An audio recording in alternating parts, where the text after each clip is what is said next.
So wonderful to see you, everybody. This is another Salon in the series of CUD of the Center for Applied Dialectics.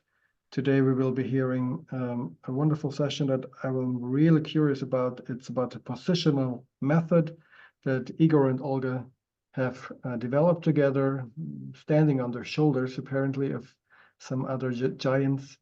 I'm really curious. I'm very grateful also to you, Nick, for bringing these worlds together. And over to you, Nick. Oh, thank you, Bernard, and thanks, Igor, for coming along today. I think this is the last session before we're going to have a bit of a summer break.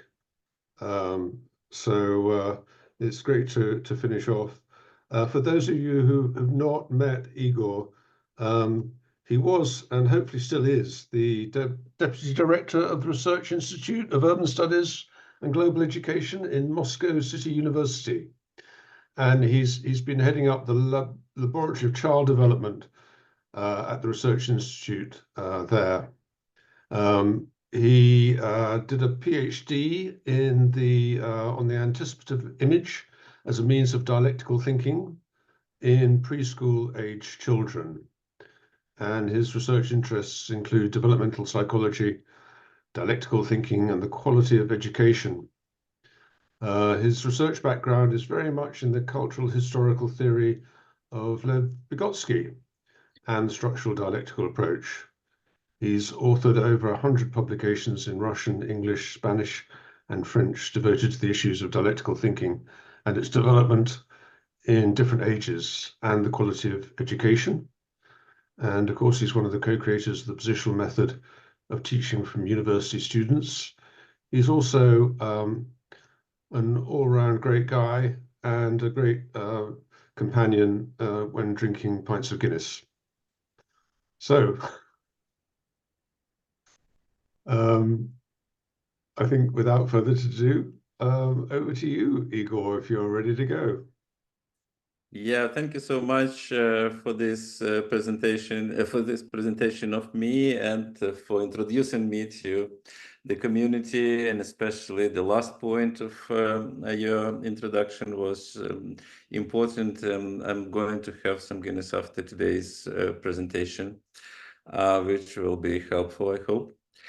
Seriously, I'm very thankful for inviting me here, and we will, I think, share our presentation, both Olga and me. We are not only relatives, but also we are co-workers in all of those fields that Nick just mentioned, both early childhood education and dialectical thinking, development of children of early years and students. So after 37 years of family life, it's not easy to divide what belongs to whom. So today we'll do our best to share our theory, our experience, our knowledges. And today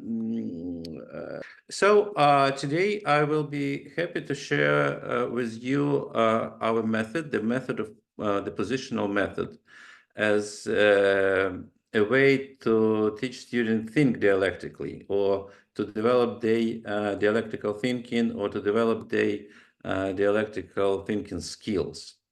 I will have to say from the beginning that it's a work of the big team, and we are actually working and developing this very method during actually from the middle of 90s. So it's like about 30 years we are working more or less, first developing this method, and secondly applying and using it in our everyday teaching life, and doing it with different students, masters, bachelors in different institutions. So I will speak about that a bit closer to the end of the presentation.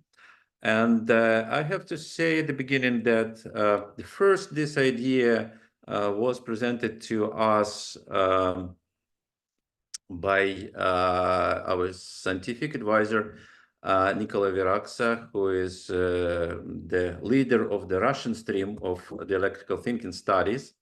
And I hope that sometime he will join our sessions as well, and will share his theory, his experience, his knowledges as well. So let's start with the positional method. First, why we started to develop it, what was the idea? All of us were working at that moment at Teacher Training Institute, Teacher Training University. And here you see this picture, this actually contradictory picture of university lecture, which is like kind of traditional university lecture in a beautiful lecturing hall. But from another hand, something looks wrong in this picture in terms of today understanding what the higher education is, what are the 21st century skills, what's the professional skills in human sciences today. So this is like where the dialectics starts. So that was actually one of the reasons that teaching teachers, we found that it's contradictory to teach them in an appropriate way, actually the way that we would not like them to use with children, especially early childhood education children. And so, but from another hand, we had some educational tasks. We have to share with them the theory, the methods, and actually one of the aims was how to understand the content the best way. For us, the very crucial words is understanding, not just knowing, not just being able to repeat, not just knowing the definitions, not just knowing the names of famous philosophers, psychologists, and educators, but also understanding the content and being able to apply those concepts, for example, to their own practice. The second point was the developmental task. It was actually before that we knew that SRAD exists. Maybe even it didn't exist that time. But anyway, this idea of development, of adult development, already appeared in different studies, and but there were like very few of them. But we just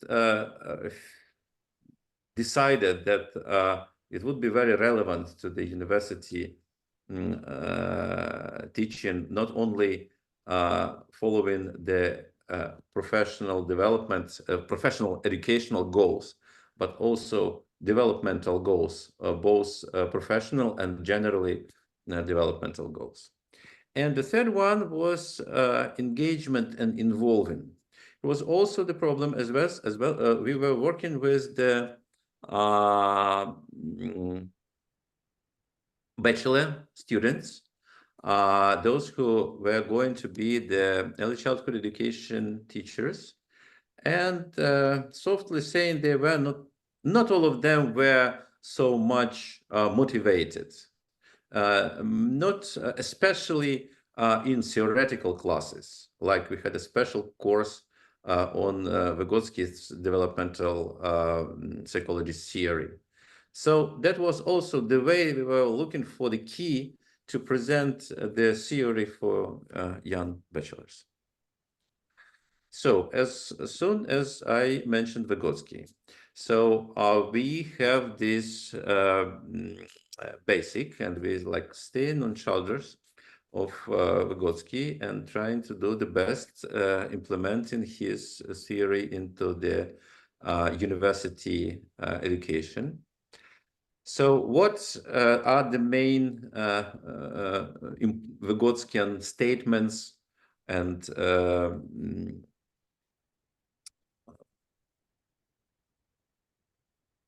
points in his theory which were important for us regarding this very technology, educational technology? First, it is important of cultural influence and mastering of cultural tools. Vygotsky himself developed this topic, especially for the young children, for early years children, for preschool children, maybe a bit less for school children, but neither Vygotsky nor his followers mentioning adults. It's much, much later, this idea, when we read Vygotsky himself, he usually used the words child and adult, or child and teacher, mostly child and adult. For him, adult is the one who is delivering culture to the child. But this concept of more experienced other appeared much later. It's like, I think it's maybe last decade or 2 decades. But on that time, so it was the important step for us that we were trying to transfer this idea of mastering cultural tools from childhood to adults. And it was also a challenge for us to pick those tools. What should be, for Vygotsky, it was pretty easy, let's say this way, that the language is the main tool. But what about adults, which are already speaking people and which are already like had to master this tool as language? So what are the specific tools we can use with adults? Second point, which is also important for us in Vygotsky, this idea of interiorization and this complicated dialectical statement, and it was really puzzling our students at the beginning, that first time, firstly, these higher psychical functions appear between people. So they are not belonging to the single individual. First, it appears between people, between adult and child, or between people of the same age, between same experienced people, between the somebody who is more experienced and who is less experienced. But first, it's between people, and only after that it should be interiorized and should be used by and should belong to the single individual. So these two steps, first being in between and second being inside me and being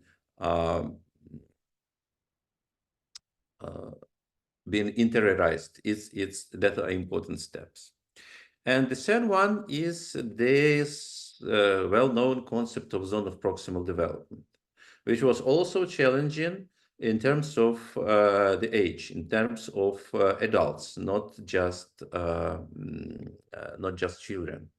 So that is challenging, especially for the university education, because like we have this different in different countries is differently, and in the country we were working, it was changing during our professional career. But anyway, there is some entering gate. There is some kind of exam. It should be national exam, or it should be specifically university exam. But it means that to some extent the students are quite equal in their level of knowledges, in their level of cognitive development, but there is not like a big gap between them.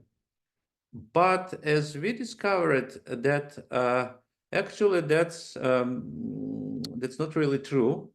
So we have same issue like with the early child, with the children of early years, that students are different in terms of zone of day proximal development. So that's also important to work in this very zone of proximal development if we are following the developmental tasks.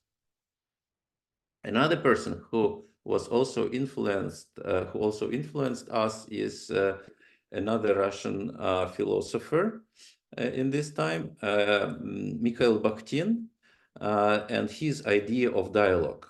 So that was also important for us, that we have to build the dialogue in our collaboration with students. Vygotsky and Bakhtin, that should be the topic of the single presentation, different one. They were not really collaborating each other. There is like one quotation of Bakhtin in Vygotsky's work, or maybe one or two, something like that.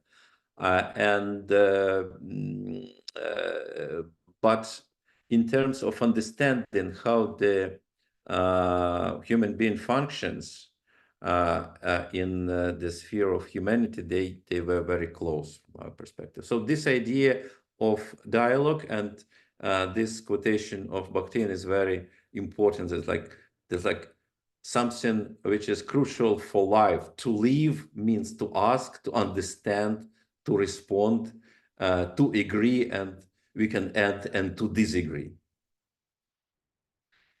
So how actually it works, and what does it mean in life? So here you see Nikolai Viraksa, that I already mentioned. He was the main professor at that time, so he was giving lectures, and that was the first thing that we were working with, the text of lectures. Then, like, we added the working with the literature. So we were picking some book or some article, and we're working with this. So this, like, what is the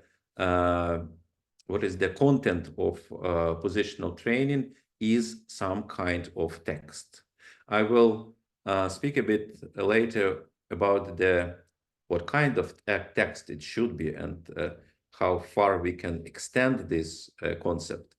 But at the beginning, it was the text of oral lecture of the professor, or it was something as some written text, some scientific written text. In our case, it was Vygotsky, and Vygotsky is very useful and very fruitful in this training, because his own works are full of dialectics.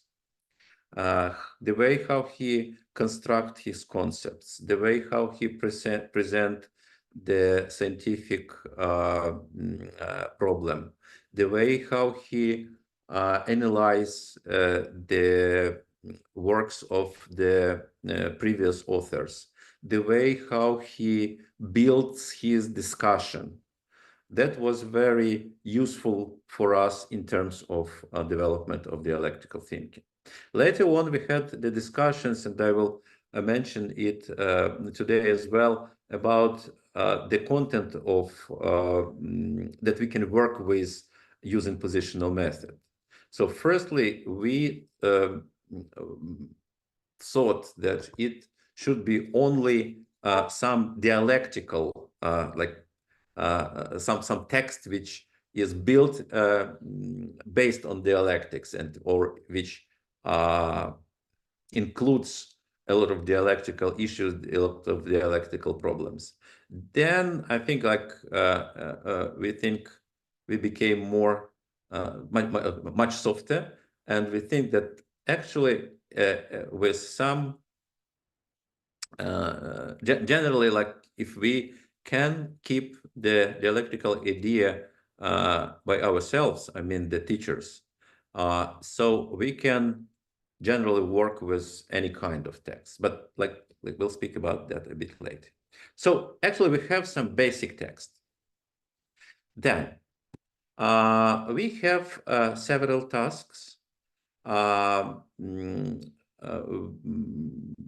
For this task, so like the second stage is discussion in small groups, and those small groups we were uniting around the single tools.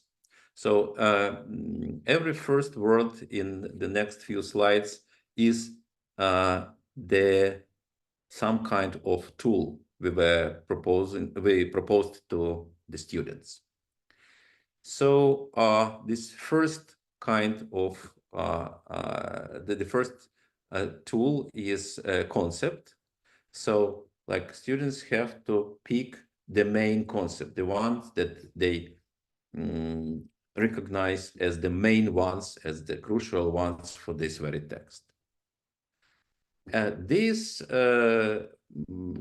task is quite difficult by itself, because when the student is new to the scientific text, each term looks for him or her as a concept, and as an important concept because he or she didn't know about it before. So step by step, we are working on picking the main concepts and what does it mean, the main concept. The second task and second tool is the idea. When we have to reformulate the text to the short statement which represent the idea which was included in this very text, and again the main idea or one of the main ideas. And the third one is the model, is the graphic representation. So they had to draw the graph with the connection between the concepts.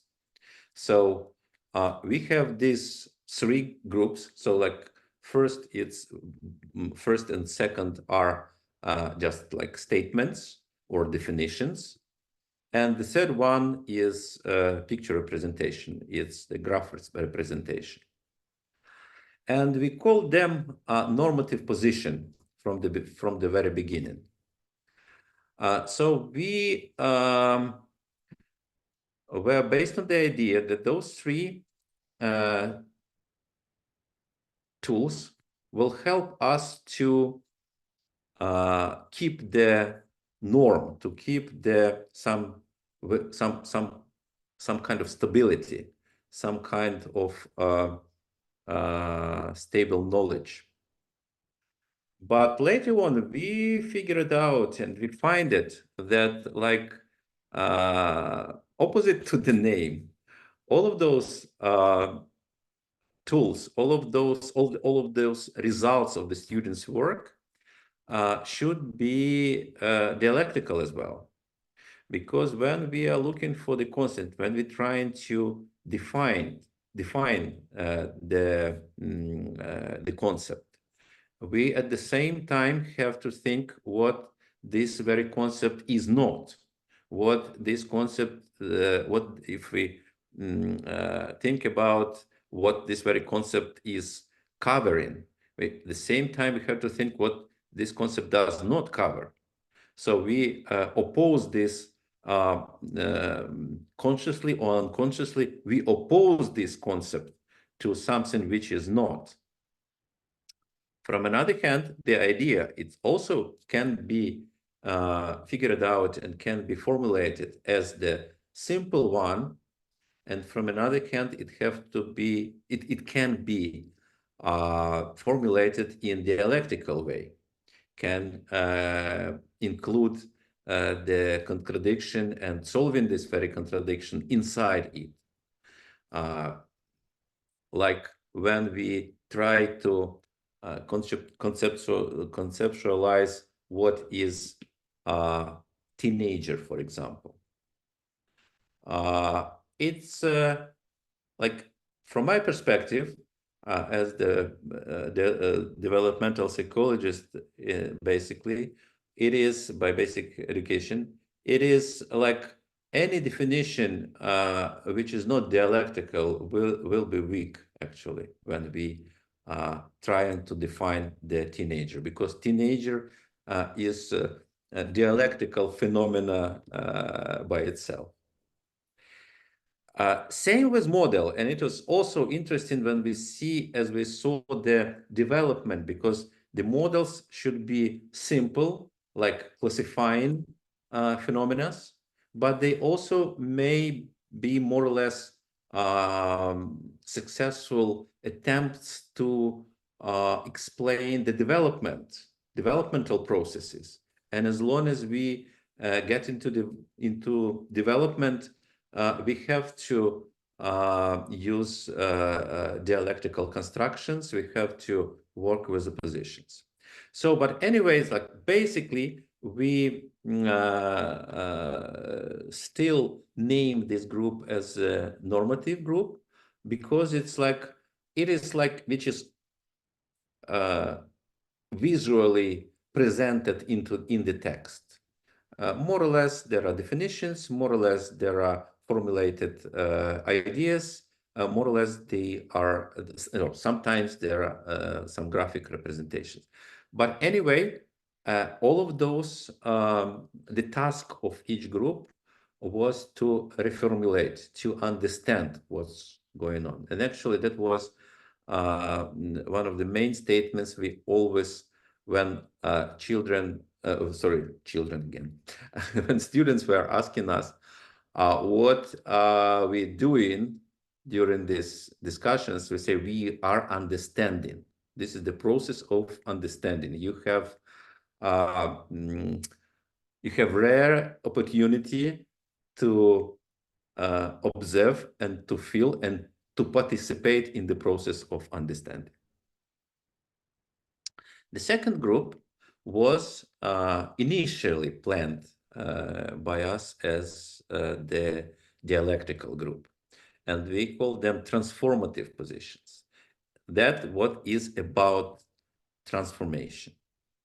This the pair of two first ones, the first and second, which are apologist and opposition, they are opposed to each other by definition, because apologists, the students who had to who were chosen or who picked this this group, this tool, they had to defend the idea. They had to find something crucially important, something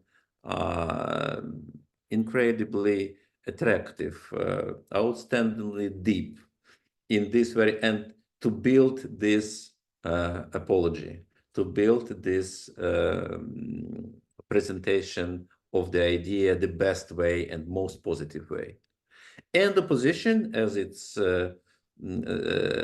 shown in the name, they have to find the weaknesses. They have to find something which is puzzling, something which is not complete, something which doesn't fit. And actually, it's not easy. And we were like joking in the seminars, we were calling this group the group of the brave people, because they have to oppose to Vygotsky, for example, or even worse, they had to oppose to their own professor who just gave the lecture. And so now they just have to say that, like, professors, this doesn't fit. So, and it was not easy. And like students were like shy. Sometimes it was the last group when it was like voluntary distribution of this groups. So it was sometimes it was the last one which should be chosen. But step by step, it's an important skill, yes, and to build the opposition with then arguments, not because that and some of the students were faced with this the first time. If you say that something doesn't fit, if you say that something is wrong, if you say that you don't like something, finally, you can't just throw it. You always, and you can't use an argument because it seems to me or because I feel that way. You have to find an argument why this is, and this is the way how we build the opposition, not in the emotional way, but in a cognitive way. So it was somehow the transforming this dialectical relations from the level of feelings to the level of cognition. And the most complicated task is dialectic itself, when it was the attempt to reconstruct the logic of the author, reconstruct the logic of development, the logic of invention. How come? What way Vygotsky came to the idea of higher psychical functions? How come it was constructed? What are the roots of this idea? And in this, I will mention once more that in this case, Vygotsky was very useful for us, and still is very useful for us, because he is very explicit in his works, in his books. He completely and clearly explained the idea of his opponents, and then and he's doing this way that we see that he loves this idea. It's not, he's not criticized from the very moment, from the very beginning. And sometimes students even were complaining. They say like, oh, that was he made this brilliant explanation, and they've made so many notes about it. And finally, in the fifth page, he say, but we totally disagree with this. We totally disagree with this idea, with this point. So the idea of dialectics is to see and to reconstruct this construction of invention of building the idea. And we had this third group of symbolic positions, and this group C is opposite to both group A and B together. So you see there is some dialectics even in constructing these tools themselves, because transforming is opposite to normative, and symbolic is opposite both to normative and transforming, because symbolic is not about, as we presented, it is not about cognitive tools. It's not about cognition. It's not about thinking. It's how you feel. This is a space to feel. So, but there are also some tools to feel, and some very cultural tools, as poetry, or as theater, or as symbol. So to draw the symbol, you have to process your feeling, you have to express your feeling, and you have to find the subject or create the subject which will represent your feelings. And so in this case, again, it will be very dialectical, that your feeling is still your feeling, but it's not your feeling anymore, because you already shared it in a cultural way with some other. You didn't say, you didn't just mention it like, oh, I'm so excited, or I'm so sad, or I'm so angry, or whatever, but you also made it in some cultural way. You presented your feeling. Poetry is like creating a kind of poem, rhyme, and theater like short sketch, which presents the content of the. I will remember it once more, mention it once more, that we are working with the scientific texts. And yeah, the poetry, usually it's in culture, it's something opposite to the science. But here we just mention these oppositions. And for us, it's very important that is very definition, or that's the defining of and very useful in terms of zone of proximal development, because human beings, as we find it, they use these symbolic tools when they are struggling with something, when they are struggling with the content, but it's not easy to understand.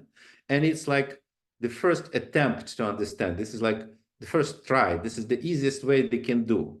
When you see that students are picking these tools, these groups, one time after another, it means that they are really struggling with the content. Or if we see that some content does not appear in the previous groups, but appear in this very set of groups, it means that this very content is most difficult. This is the way to define the zone of proximal development. And some like supportive group will say, sometimes we are adding them, sometimes not. This is the question, because like generally the whole group is able to question at this next step of the process. But sometimes we just decided to have the specific group which will have the specific topic to of questioning, and they have even specific topic to generally formulate the questions before they will attend the presentations of their colleagues, which is also there is some dialectical task that they have to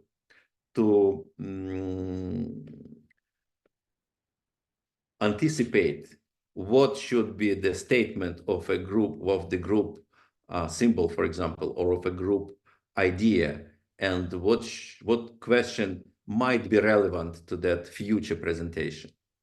Of course, they were able to do the corrections, but it's like the main work was about anticipation. And reflection is like a final analysis of what's going on, because like we're doing it in several reasons. So first one was like when we have this developmental goal for us, it was important that student reflects that they those tools, not just using them because it's a task, but they reflect them as a tool. And the second reason was like when we start working with the master students, we expected that they will use those who will work in the future with the adults. So we expected that they will use those tools working with like in their future professional life. Next, so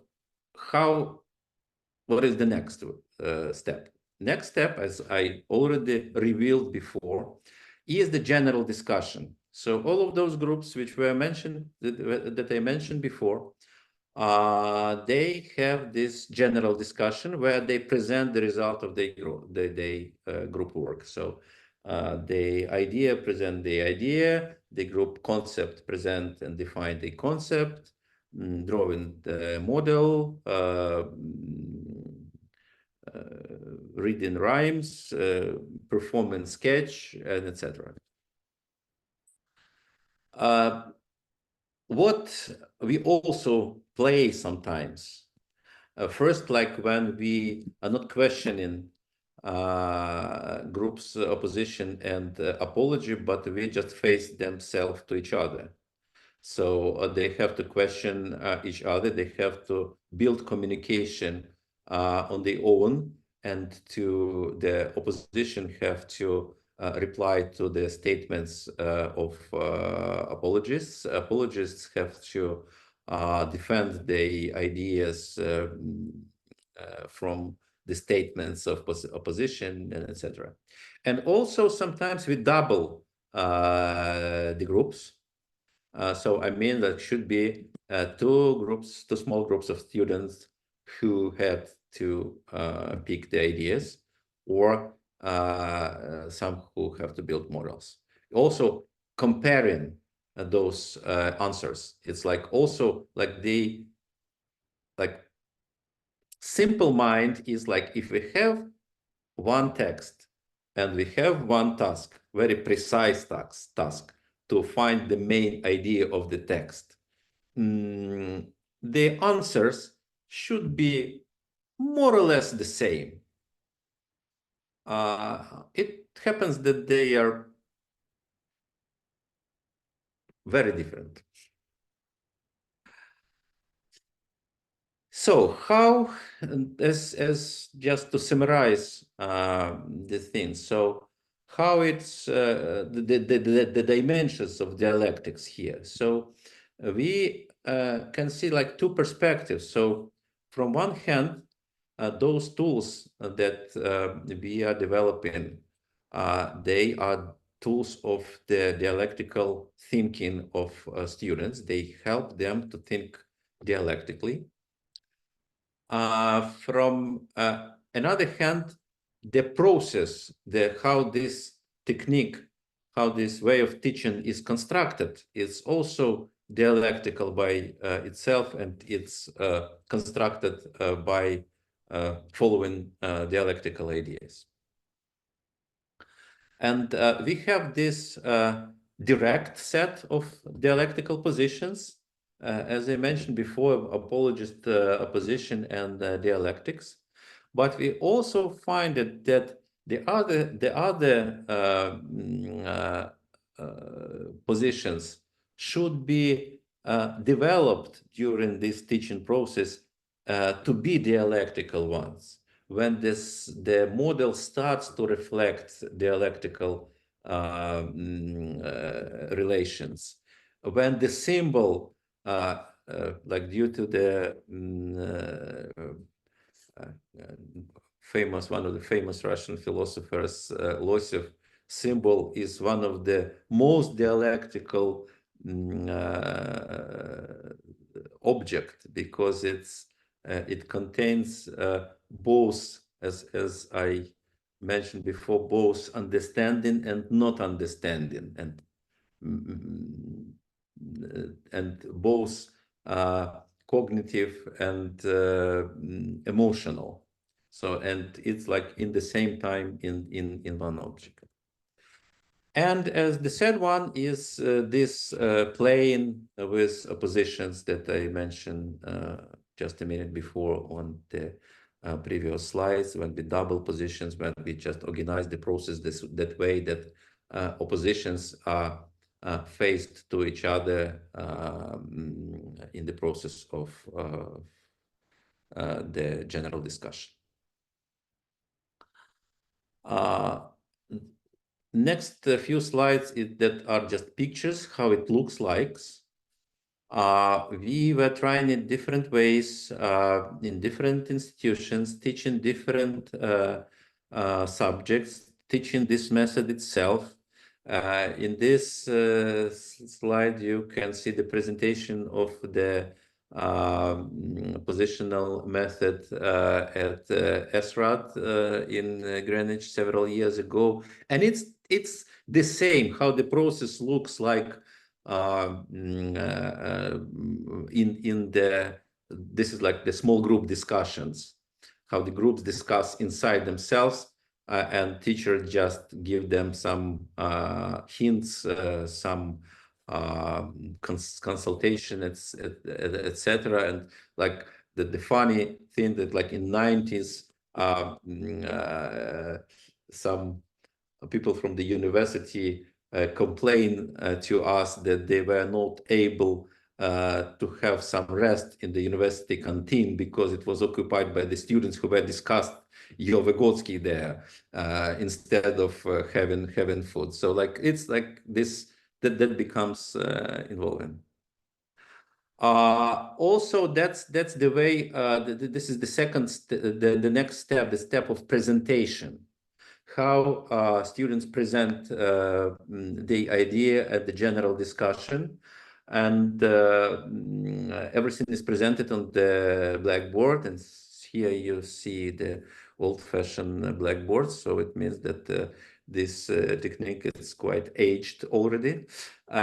Same, even worse,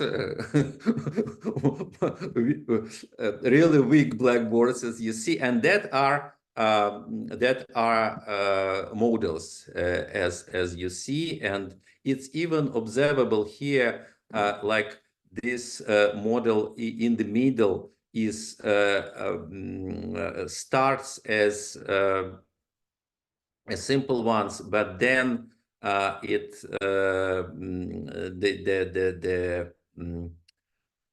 students try to build some dialectical ideas as well, but still it's quite primitive distribution of some quite simple presentation, and they are unsuccessful actually, or maybe even don't know that they are not successful presenting any dialectical ideas, and even didn't have this task possibly.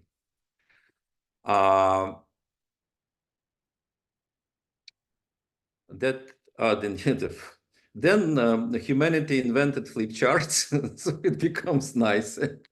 And it's also there are some example of different things. So that's how the symbol may look like. This actually about zone of proximal development, and this fire car. As soon as I remember, it presents the idea of scaffolding because of the stairs that they have, and that are that the symbols. So again, how it presents. The idea to show those pictures is just to present the idea that it's fun, because like we usually trying to present this technique, not teaching technique, not in the way of like we are doing now in presentation, but doing workshops. But now it's not relevant to the way of today's meeting. So just to give you an impression that it's fun, it's interesting. A lot of strengths, a lot of tension, a lot of laughing. So like that's enjoyable process for each participant, including students and professors. What is the text? I just mentioned this scientific text, and even mentioned that it's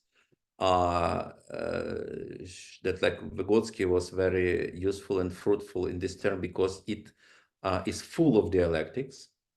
But also we had a chance to test this method on different kind of discussions.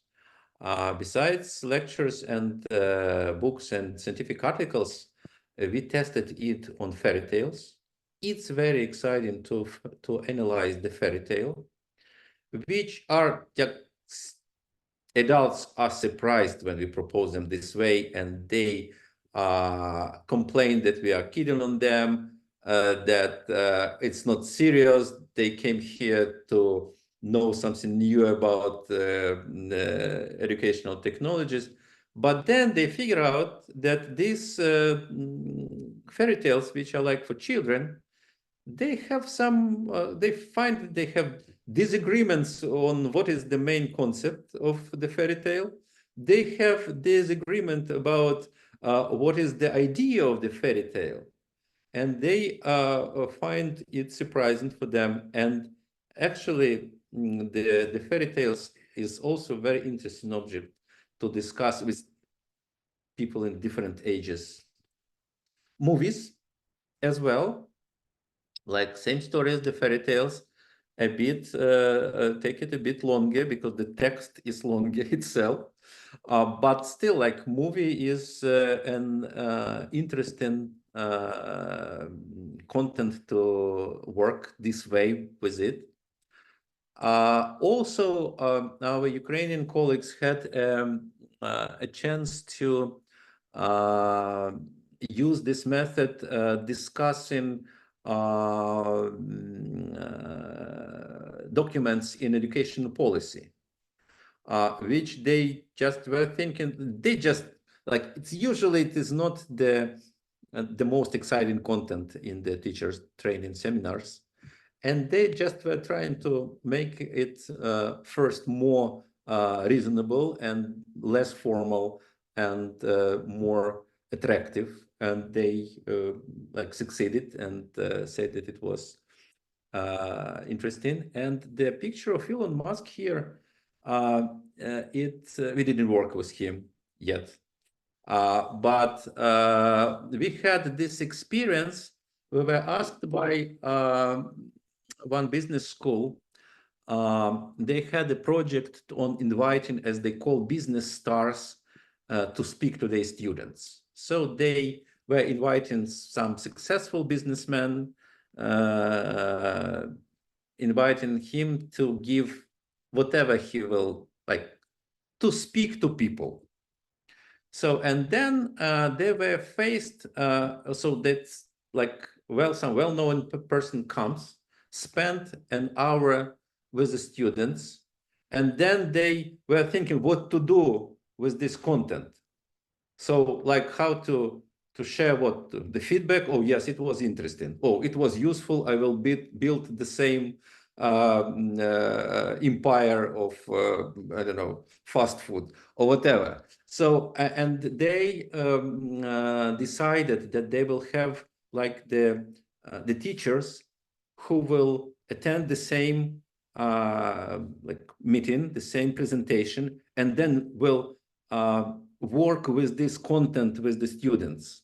So they will analyze this, they will discuss what was, like, okay, we had this exciting meeting with the well-known person. What was the message? What was the idea he was going to bring to you? What was the, what are the key concepts he used? What are the, actually, what should you oppose to the ideas which were mentioned there? So that's also an interesting case of using this technology. So the text should be, like, different. Small research. We did a small research actually, because, like, all the time to find this, having this developmental task, it's not easy to complete the research. We need a gap. At least we did it for one academic year, and we had an assessment in the beginning and in the end, and we had this experimental and control group in it, and we did two kinds of testing. First, it was like independent testing of dialectical thinking, which we are using a lot. It is what it was created by Nikolai Viratsa, and I think maybe sometimes sometime we will have maybe a special meeting on testing dialectical thinking, assessing dialectical thinking. So it was the questionnaire, even like 5 questions. Each of them starts on the construction, what should be in the same, or what can be in the same time, what can be in the same time, and then different pairs of opposition, black and white, light and heavy, life and not alive. What else? Yeah. Anyway, this kind of constructions. So, and we have the schematic how to evaluate the answers and to find those which are dialectical ones. And the second one, the exam work. So the last essay they wrote, there was a big open questions, and if they use their dialectical constructions and the tools. That was interesting because we were interested if they will use it intentionally by their own choice, like all of those schematas, ideas, the way we were using it in the teaching process. And we find that, like, first, the significant difference in testing, and as well, the crucial difference in the way they were completing the essays. And the last result, it's not, it was not catched in this very study, but we have it on the feedback we have from the students. Sometimes each of us meet the student in 20 years after you met them in the lecture room or seminar room, and we haven't seen them in between. They not like easily recognize you and recognize and remember your name, but they say, "Oh, I remember you were teaching us at the first year, and you were doing with us something specific with these discussions where we had to argue to each other, where we had to build oppositions, and etc., etc., etc." So that's somehow it's catching, and somehow they and they say some that was the most impressive experience in my student years on or in my education on that. So that's about involvement, engagement. There is some hook in it. Some publications about that. Unfortunately, not so many in English. There is one short article with the general description in English in one French website of the Institute of Practical Philosophy. And another description is in this book, which is coming in 20 days, less than a month, edited by Nick, Michael Mascolo, and Anastasia. And but there is a book. There is a book of the instructions for teachers in Russian and Ukrainian at the moment. The bigger version in Russian, a bit shorter version in Ukrainian. But it was also published. It was published more than 10 years ago, and we have a project to rewrite it. There is a lot of new after that. Especially, we tried the first time. It's in remote teachers, and it works in remote teaching as well. And also, we had a lot of reflections. Like as it happens when the book is published, you see that it should be described, should be written differently, and you become more attentive to some stuff. So actually, anyway, we have a project to rewrite it and to do it in English from the very beginning. And it's interesting also that it becomes to live its own life. Once 10 years ago, while actually completing this white book, I just decided, why don't I Google what will appear? And I find that a lot of stuff in some unbelievable content, teaching math with this method. Teaching, the most impressive was how they use it on teaching stomatologists at the medical schools. Something with the, I'm worried that I will use some medical term in appropriate way, so I will better not doing it. But it was impressive that teaching stomatologists and some specific stomatology content this way. Several PhD dissertations were based on this study in school, in vocational teacher training colleges. So it's there are people are using it some different ways that we didn't even expect, and we didn't know about it. I think that they even don't know that they are developing dialectical thinking this way, but they do because technique works, as we see. And that's it. Thank you so much for accepting this presentation. Wonderful. Thank you so much, Igor. Now comes the most interesting part of this presentation. We have been waiting for Olga's contradictions for the whole hour. So Olga, what do you want to add, if you want?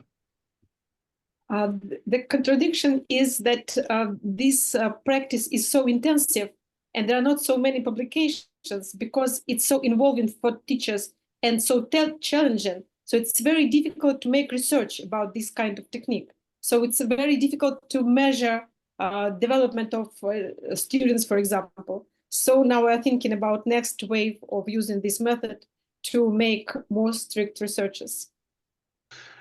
Just for a point of clarification to begin with, there's no effort by the facilitator or the teacher to make a specific point of learning for the students in this, either from the text or from the method itself. Is it just completely fluid like that, or is there a summing up at the end by the teacher who says, you know, what you should have learned is this and that? Olga, what do you? You mean, is there something about what teacher will say, remember, this is the right answer, or this is the right understanding, and don't think in another way? Do you mean that?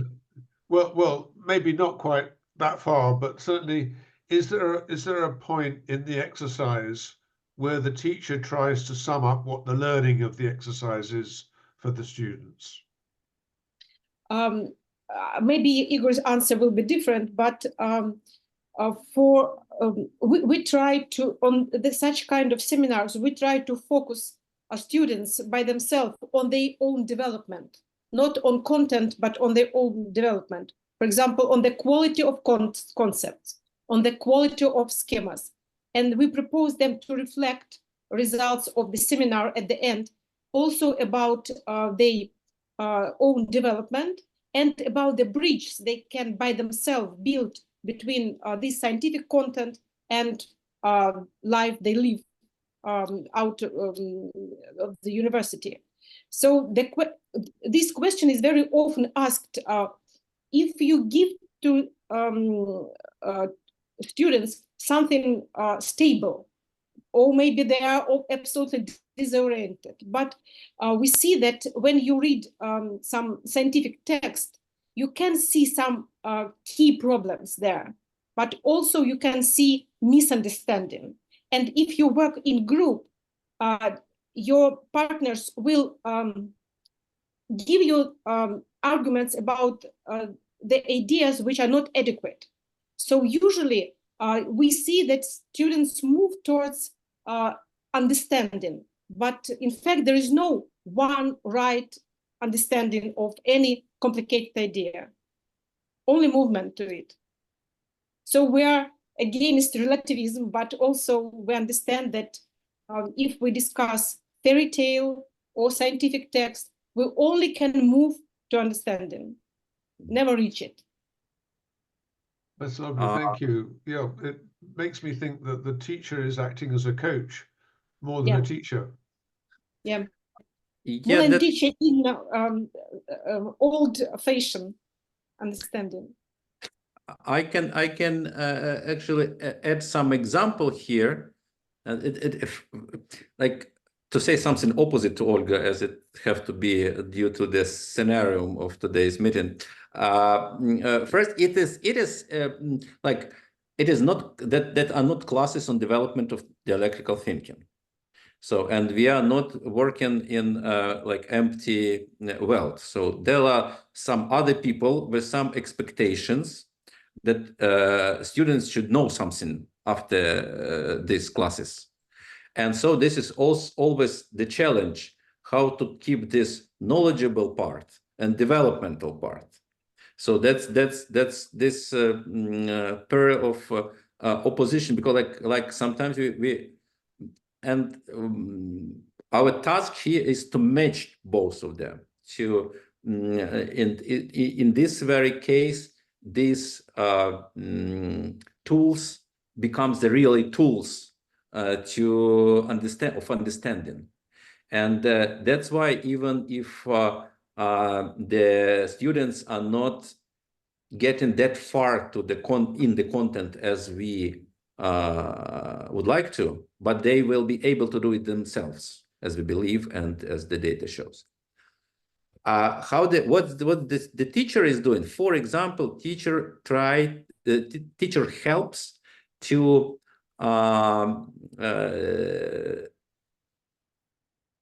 evaluate the questions. So like we have a rule that when the students ask the presenters, I mean, during the presentation and final discussions, the only questions allowed which are relevant to the topic of the group, to the tool of the group. So if the name of the group is symbol, the question, how come these two concepts fit to each other, doesn't fit the group. So this is not relevant question to this very group, because to their very topic. And first, it's like it's the students, it's the teacher's duty. When he say, "Oh no, this is not. Don't answer. This question doesn't fit." And then students start to, like those who are supposed to answer, they say, "Oh, I will not answer this question because it doesn't fit." Or the students help to each other, say, "Oh, that's not the question. That's not. It's a good question, but it's not for this group. It should be addressed to another group." So, and this is one of the examples how the teacher performs.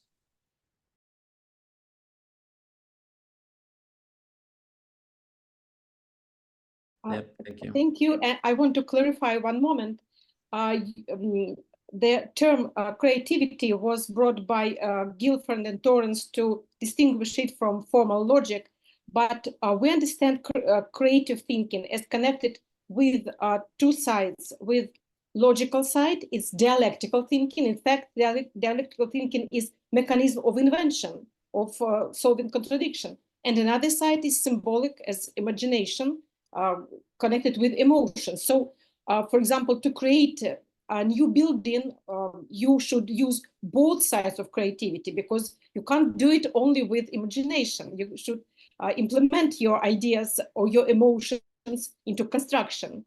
So, but the truth is that when we propose, for example, the task of, and by the way, for this book, which will be published in several weeks, Anastasia wrote the article, the chapter devoted to dialectical thinking as creativity, to unite these ideas, because usually they are separated. So dialectical thinking, something closer to logical, to Piaget, to Bessage, and so on, and creativity, something closer to symbolic, imagination, and so on. But we should unite all these ideas.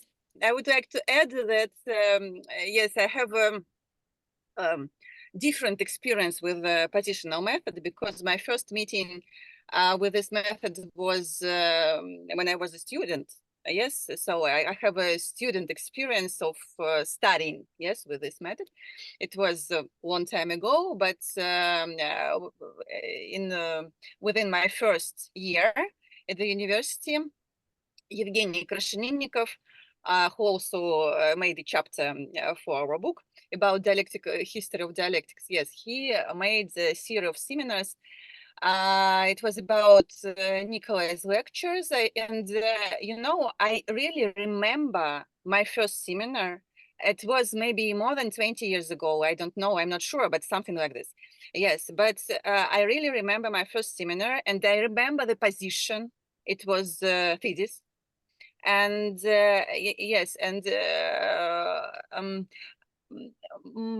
maybe, you know, it's really a mixture of it's a lot of about argumentation, a lot of about emotions, cognition, fun, and so on. Yes, and we don't meet often such educational situations. It seems like some extraordinary educational experience. And after I worked myself with this positional method, when I studied working in the university and taught psychology and psychology of creative thinking and different subjects connected to the educational environment also. And my students gave me feedback that they are sure that you, Anastasia, taught us thinking. Maybe even not dialectical thinking, because it's was not a special subject. Yes, we don't teach dialectical thinking specially, but they are sure that it's very much about thinking. So it's extraordinary cognitive experience. And so I agree with Igor and Olga with this, but I have also two more comments about symbolic group. Yes, symbolic positions. Of course, they are not about only about feelings. No, of course, we can ask, what do you feel? But in fact, of course, it's a mixture of cognition and feelings. And here, in my classes, and I'm sure that within Igor's and Olga's classes also, it's a place for humor. It's a really place for humor. These symbolic positions, it's a lot of humor usually there. As you understand, humor is a mixture of cognition and feelings and emotions, but humor is very much about cognition, very much, because it's very complex instruments of cognition. And so I think it's important also. And the last point that I would like to say now, that's it's a chance to disagree with a great author, you know, with a great philosopher or great psychologist or with a professor. But when we read scientific books and we are students, for example, yes, it's very difficult to make your own personal position towards this content. You can just agree, you know, you can just say Vygotsky is a great philosopher or psychologist or something, yes? And usually you don't have to make some arguments for that. He's great, that's all. Yes, but when you are challenged to disagree, to make oppositions, so it's a good start to make your personal position, and your personal scientific position is a good start to make your personal research after. And so I know that Igor Kurs in our master program, it's one of the first ones, because we are waiting from our students, our master students, that they will make their personal researches based and inspired by Vygotsky ideas, and not only Vygotsky, but also. And it's very, very good, fruitful ground for that. So thank you. Well, I think 3 questions. My first question would be maybe similar to what Nick said or asked, but maybe the question is still open. Do you also teach the students how to facilitate this dialogue, or how to use this method themselves with other people? We had such experience. It was very challenging. There were volunteers. It was some kind of project with postgraduate students, yes, and they were volunteering. But it's really a very difficult and challenging method because it's much, much more difficult than it seems to be when you read about it, because you should be very spontaneous and discover contradictions that appear and arise in the moment, in the situation. So to be precise, we have no such system of teaching how to teach this method, but should think about it. I'm totally disagree with Olga. Actually, there are two ways of teaching this method. First, as I mentioned before, so this is the way, like there are like two levels of this between people, as I mentioned in the very beginning, of this interpersonal way of getting the knowledges or mastering the tool. So like just being in this situation, so students themselves, they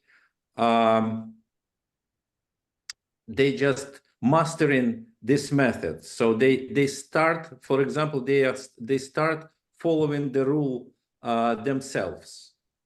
So they just mastering these tools in the process and use them this terms later. And the second one is that we had an experience to teach. We had a special course in the master classes, and it's interesting because Olga told that it's challenging. It's you have to be in a good shape all the time, but it's fun actually, and students at the beginning just catch the surface. They see that it's fun, but when they become faced with the necessity to react, they figure it out that it's not easy all the time. But that's possible to teach. Beautiful. My second question, I think, is linked to at least my understanding of the graph that Michael Bessages showed last time, with the metrics of pre-formal, formal, post-formal, and then dialectical thinking on each of these levels. At least this was my understanding. And my question is, would you say that you have different methods depending on the audience? So I assume if you would work with, I don't know, 7-year-olds, 12-year-olds, students, professors, you would not only use different language or different examples, but maybe also different approaches. Or maybe this is universal. I would be very curious to hear your experience.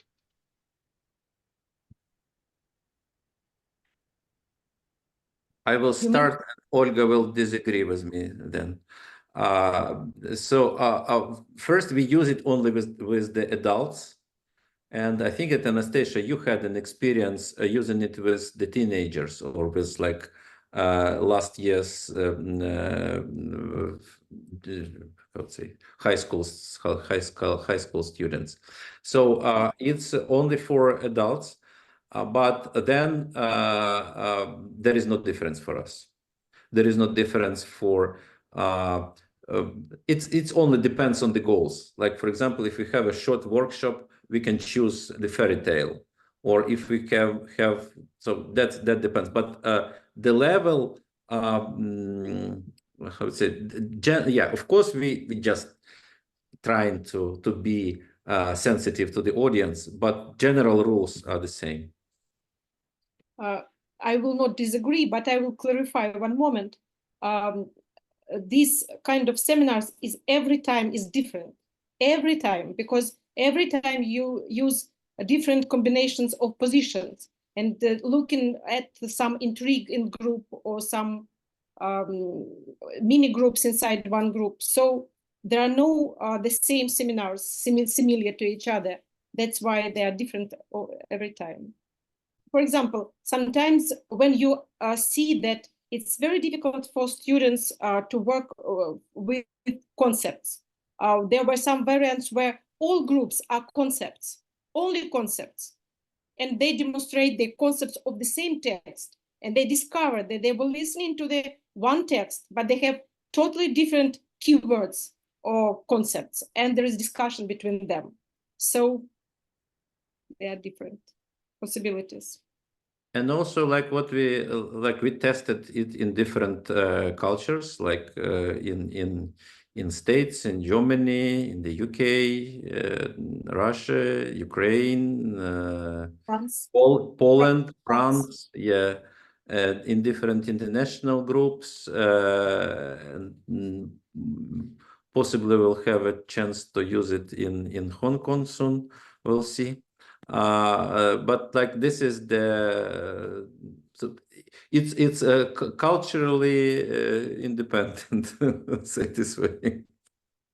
Yes, I would like to add that in my work, it's a little bit depends on the level of the group, because if the students are weak, students could be different. Yes, weaker, stronger, and so on. Yes, and if students are weak, usually I say that normative positions are obligatory to everybody now.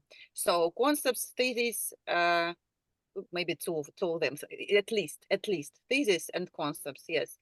So at the same time, and obligatory to start with, and then all this different diversification of cognition. But because if students are stronger, they can do simultaneously, because of course if you should disagree, if you have to disagree, firstly you should settle the thesis in your mind, yes, and if students are weak, it's would be too difficult, not their zone of proximal development. Thank you. My third question, I think you mentioned the schemata that you were using to kind of assess the progress students were making, or to assess the output, how dialectical their output would be. Did you publish these schemata, or are they somehow similar to what we'll know from Otto-Lasker, or is this something totally different? In 2 weeks or in 3 weeks in the book. Yeah, that's the method we used. The first part, this way of assessment, actually the test. Yeah, it will be published. It was invented by Nikolai, and it will be published with the general idea how to assess the answers. Yeah, it will be published in this very book, in the chapter devoted to the assessment of dialectical thinking. Beautiful, thank you. I personally really find it so fascinating that, at least for me now, different worlds are coming together. So I've seen a bit of this Western dialectic, a bit of Otto, a bit of Michael, but I'm really curious to see what you in Russia have been doing for so long, and seemingly independently, although of course kind of climbing the same mountain apparently. So I'm really curious. Thank you so much for your work, and thank all of you for bringing this together. Yeah, thank you so much for inviting us and for the chance to speak to you and to share our experience. I'd just like to say that was really a very rich session, and I'm so grateful to Igor and Olga for explaining it. Even every time I hear about it, it becomes a little bit clearer to me. And I'm thinking, in my work as a coach, how I might apply it with clients. And I think certainly there's something there that I could use to help a client think through a business problem in many different ways. And I also think there's something that I could use to help a client communicate an idea to the audience in a very rich way in multiple modes. So I think there's useful material there for us as coaches. We will be very happy to hear about any case of using it, and because it's enriching our experience as well. And when you find that you were not thinking that way at all, but different perspective, it's very enriching. And in fact, it's very good for reflection, because usually we use mental tools to solve some problem. And here the problem is the tool, or the tool is the problem. So we focus the attention of the person on his own ability to solve the problem, on concepts he uses, on ideas he uses, clear or not clear. So that's why it's something essential for development. That's why it may be used in different spheres. If I can add just one last point. I can't remember Michael's schemata exactly, but Lasky's dialectical schemata, and he had 28, ended up with what we'd call the queen of the schemata. And the queen of the schemata is the integration of multiple perspectives in order to define complex realities. And it seems to me that the positional method is doing just that. It's trying to integrate multiple perspectives to define the complex reality of a particular text or subject or some aspect of the world. And we suppose that cultural or competent reader do it every time when he reads the book. At the same time, simultaneously, he use symbols, pick up idea, think about transformation, and we make this process visible, so external. So then, thank you so much, Igor. Thank you, Olga. Thank you, Anastasia, for also spending the time in the car and being with us